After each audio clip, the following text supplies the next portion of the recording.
Hey, what's up, mob? How are we doing? So, Cliff Notes is a little early this week, but I got some stuff I've got to do on Wednesday and Thursday and Friday. Friday, I'll be doing the live show with Hopper and Coach. I believe our guest is English writer Dylan Woodcock. So, that'll be fun. Check us out, 12 o'clock on Hopper's channel. I want to thank EBC Brakes. EBC Brakes has been with me for so long. They're such a good brand. They're such good people. Steve, James, everybody over there, they're awesome. So, head over to their Instagram. Tell them thanks for supporting the Cooksey Mob. I appreciate it. I'm at Epic Garage Designs. If you want to win the Moto Tracks, be like Cheyenne Harmon and win your Moto Tracks, head over to the Epic Garage Designs YouTube channel. There's a time-lapse video. I'll put it probably at the end of this video, just a link to it.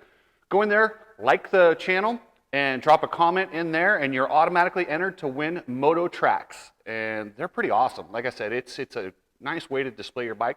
We have a new two motorcycle tracks. A little bit more money, but it looks really cool. If you really want to up the showmanship of your garage or even your setup at the track, get the Moto Tracks. And of course, as always, Coach Rob, if you want to get in shape, you want to be a better, more durable athlete, hit up Coach Rob at CompleteRacingSolutions.com. And with that, guys, this is Cliff Notes. I'm not going to go too deep, but I'm going to hit you with a lot of the storylines heading into San Diego. They named it San Diego, which of course in German means a whale's vagina. Okay, so they are returning to Snapdragon Stadium. And for those of you that don't know, and I didn't know, I had to look it up. I'm like, what the hell is Snapdragon Stadium? It's the old Qualcomm. It's still there. That's what the Aztecs play in, the San Diego State Aztecs. So they will be using that stadium. They used it this week for monster trucks. And the big story is weather. The monster truck, it looked like a big old soup bowl in there.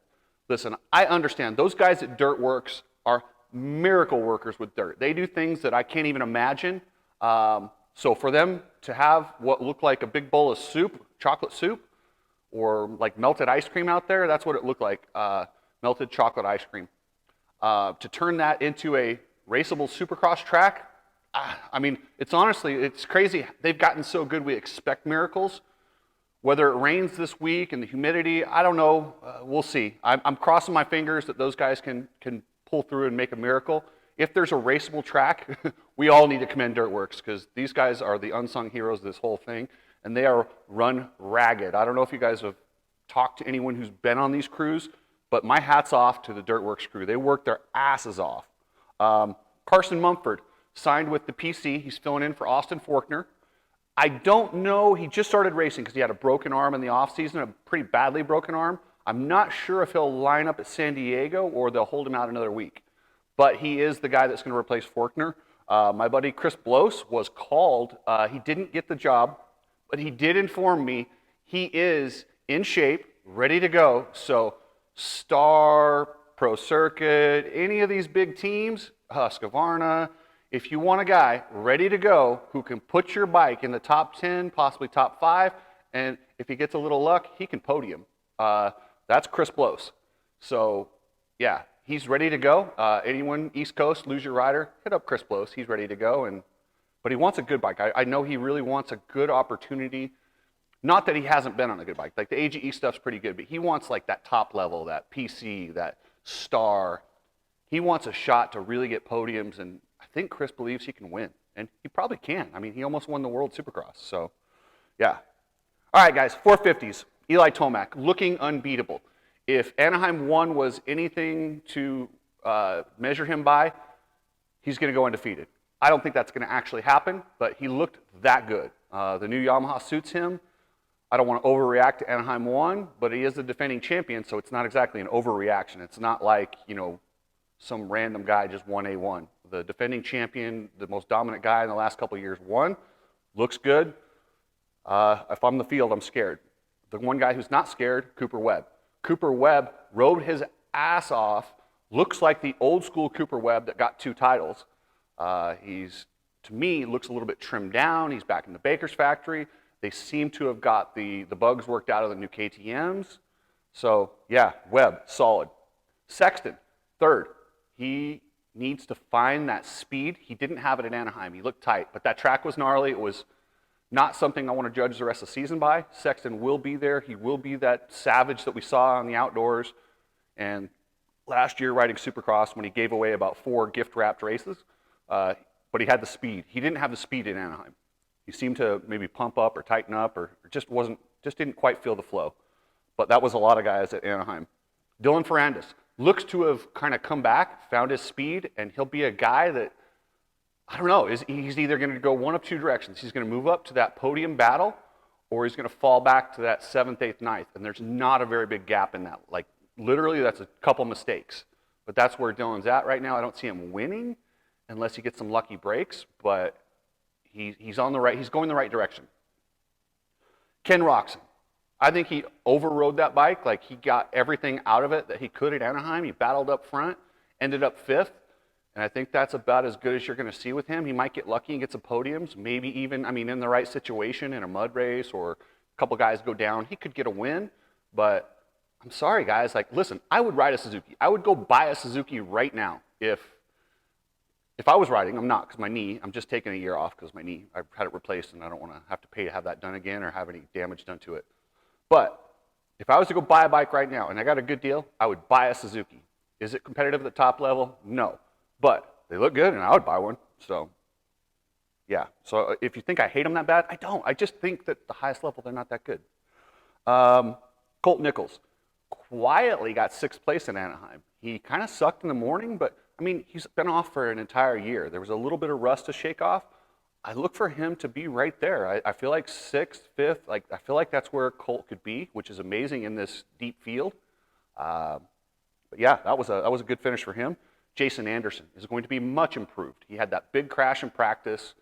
I don't care what he said. He toughed it out. He had that extra week to recover, which is awesome. He's usually good in San Diego. That's right near, that's his stomping ground. So look for Jason Anderson to make a comeback and get right in there with Webb and Tomac. Aaron Plessinger, if it's muddy, you got to love Plessinger. Plessinger's just fun with that mullet and that twang. It's funny, a guy from Ohio develops a twang late in life. I don't care. It's just awesome. Listen, AP is who AP is, and I absolutely love him. He's a character. He's not faking it. I've talked to him quite a few times off the track. He's that laughable and he's just a fun guy to be around. He's hard not to cheer for. So I hope whatever he has to do to get it going, he does. Adam Cincerillo. I'm sorry, this is hard to watch, and it's gutting for me because I feel bad. I feel like he's like one of those prize fighters that keeps getting knocked out, but they just keep getting back out there, and everybody around them knows they should stop but them. I've heard his hand is still going numb. He's switched handlebars, grips, all sorts of stuff. He's literally throwing the kitchen sink at this issue. Unless there's some sort of medical miracle or he needs to go get some stem cells injected. I don't know what you do, but it's going to take a miracle to get him back. So I'm hoping for a miracle.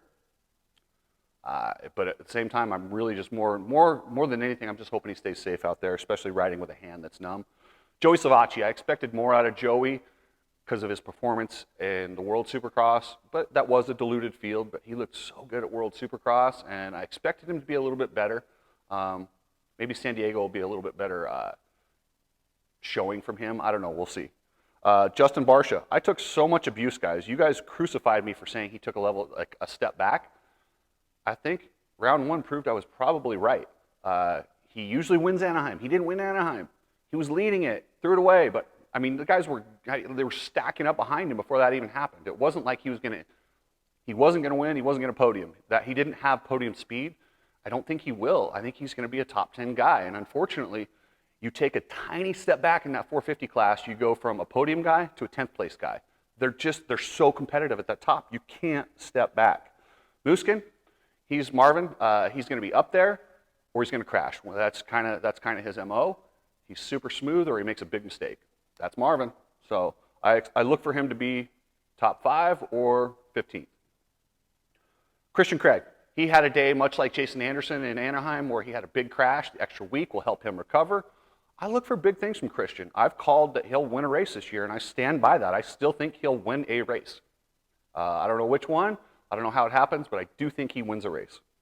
Malcolm Stewart almost won the opener. Damn it, I really thought he was going to win the opener. I just felt like the stars were aligning for Malcolm. He had a huge get-off. The extra week will also help him recover, although that dude just seems to be made out of I don't know what he's made out of. He is one of the most durable, strongest human beings I've ever seen. I have no idea how he takes those licks and keeps going. Okay, 250 class, the Jet Lawrence class. Jet should dominate. He's got a couple of lunatics behind him, though, in RJ Hampshire and Cameron McAdoo. Neither of these guys they don't believe he should be dominating. They believe they should be dominating, and that's how the attitude they should have. One of these lunatics is going to take a shot at him or do something crazy. I'm just waiting for that to happen. Every time those guys are out there, you will never get shorted on effort from Cameron McAdoo or RJ Hampshire. Those two give everything they have and then some. What up, Daniel? That's my buddy Daniel, just showed up at the studio. So, Mitchell Oldenburg, he looked good. He was fourth. He's solid. He's a solid veteran. And if anyone makes any mistakes, he'll be on the podium. And he's riding for that MCR team. You guys know I'm a big fan of the MCR team and all those guys. Max Voland, solid fifth place at the opener. This is what he needs. He needs to complete the laps, get better and better. He's going to be right in that top 5. And I hope he just stays solid. Maybe he gets a podium. But I'm good with Max doing that. Enzo Lopes showed some speed. I don't know if his cardio's there. I worry about his work ethic when I watch the reality show. I don't know if he has that killer instinct. He almost seems a little bit like he's super talented, but he seems to me like a, dare I say, a millennial, where they don't work hard, or they're just like, oh, I'm just happy to be here. I feel like that's his attitude. Maybe I'm wrong, but that's just what I get from him. But I also think he's extremely talented and at any time can be battling for a podium. I don't think he'll stay there the entire race, but Enzo's got some talent. Levi Kitchen. This guy the Star guys need to respond. They were kind of embarrassed after the first round. Like that was rough. Star's not used to getting, guys finishing that far back. Levi Kitchen has got so much talent. I mean, he dropped a moto win out of nowhere at Colorado. He could do that in this 250 class. He gets a whole shot. Jet gets a bad start. Levi Kitchen could win. Is this the weekend? I don't know. Phil Nicoletti. I love Phil. Everybody loves Phil. Phil's reality TV. He's Club MX, Club Life. Like Phil is that video. He's part of the reason it's so successful. Go check it out. Club Life, the Club MX YouTube channel. It's amazing, guys. But yeah, Nicoletti, bad dude. Styles Robertson. Styles is also another one of these guys. Had a bad crash in practice at Anaheim. Toughed it out. Got a top 10. I look for a big improvement from Styles Robertson. He's fast. He's really good on that Yamaha. That extra week to get healthy will definitely help. So look for Styles to be up there in the top 5 and possibly battling for a podium. And like Levi Kitchen, you give Styles the right opportunity, he'll win the race. So, yeah, it's pretty fun watching these guys. So let's pray for dry skies and a miracle from Dirtworks. And all right, guys, that's Cliff Notes for this week.